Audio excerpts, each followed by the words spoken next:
Welcome back to the Sports Source. This segment brought to you by Games and Things. If you're going to have a home, shouldn't you make it as fun a home as possible? Games and Things, they've got card tables, dart boards, stand-up classic arcade games, big table games like billiards, ping pong, air hockey, foosball, shuffleboard. Games and Things, because life should be fun. Visit them in West Knoxville or at ourgameroom.com. Okay, take a look at this map. This is going to be interesting. Pay no attention to the fact that I forgot to actually write a headline on the graphic. But you see, the Pac-12's media rights end in 2024. That's how USC and UCLA are going to enter the Big Ten before Texas and Oklahoma enter the SEC. Big 12's media rights end in 2025. The ACC, where the SEC would look to expand, those don't end until 2036.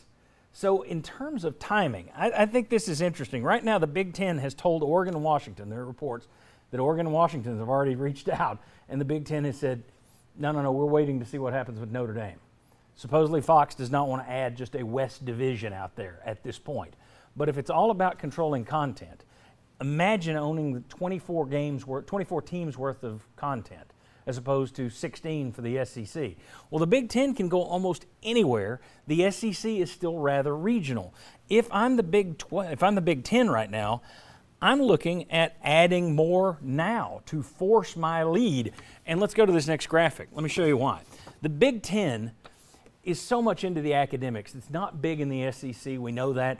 15 of the 16 Big Ten teams are in the Association of American Universities. These are huge research institutions, big grants and funds for academics.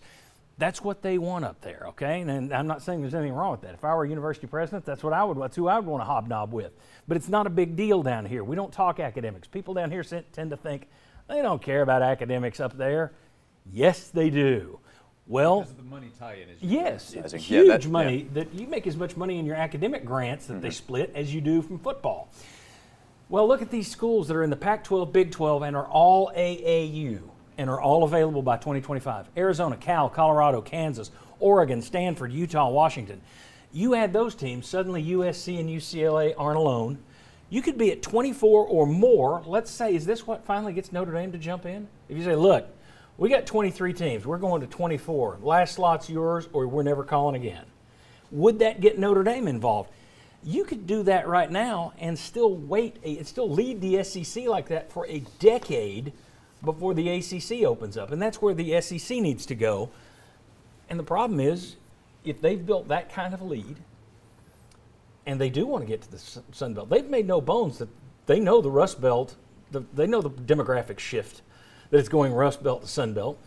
Well, they could get Georgia Tech, AAU, North Carolina Duke, AAU, Virginia, AAU. They've already gotten Maryland and Rutgers, if you don't think they're after academics and that eastern part. Then all of a sudden you're the SEC, you're looking at the Big Ten. It's not the Big Two. It's the Big One, and then the Big 1B is the SEC. If I'm the SEC, I'm worried about this timeline because we want to go east. Adding Oklahoma State, adding Kansas, you're not going to go get Colorado or Utah here. The Big Ten could. I'm worried about timing if I'm Greg Sankey right now. And I think that is what this move changed this week. The Big Ten doing this put all this other stuff on the table.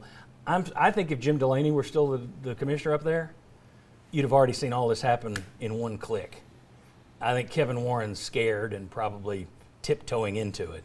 Just my thoughts. Well, agree, disagree? Just the fact that it was USC and UCLA that initiated this, and it's not like the Big Ten had this vision and this crystal ball that they were starting their first step to execute. So that tells me that although that plan I think would make a lot of sense in the direction they were going with two mega conferences, that they may not pull the trigger as quick and get that ball rolling. Yeah. And then where's Notre Dame? I mean, it really looks like Notre Dame, they're in a position where they could pit the SEC and the Big Ten to kind of compete for their services. Notre Dame's already turned down the Big Ten before. Yes, and they continue to go to places that aren't regionally right next to them. Right. Big East, then the ACC.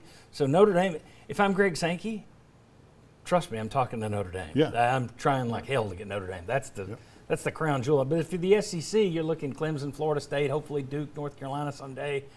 Oklahoma State, okay. If you're at 19 and you need a 20th team, that's where you go. But you're not starting at Oklahoma State. If you're the SEC, are you worried at all about the timing on this thing with the grant of rights being more open on their end of the country, so to speak, or no? Yeah, probably so. Well, if you go back to Notre Dame, and Notre Dame is absolutely prioritized by both the Big Ten and the SEC, if you could pull that off. Well, if you mentioned the Big Ten, could it make a play before the SEC for North Carolina, Duke, Georgia Tech, Virginia, those level schools? To SEC fans, you might say, who cares about those schools? But Notre Dame probably cares about those schools. So if they believe the Big Ten could get those schools, then Notre Dame might be more attractive to the Big Ten. Very good.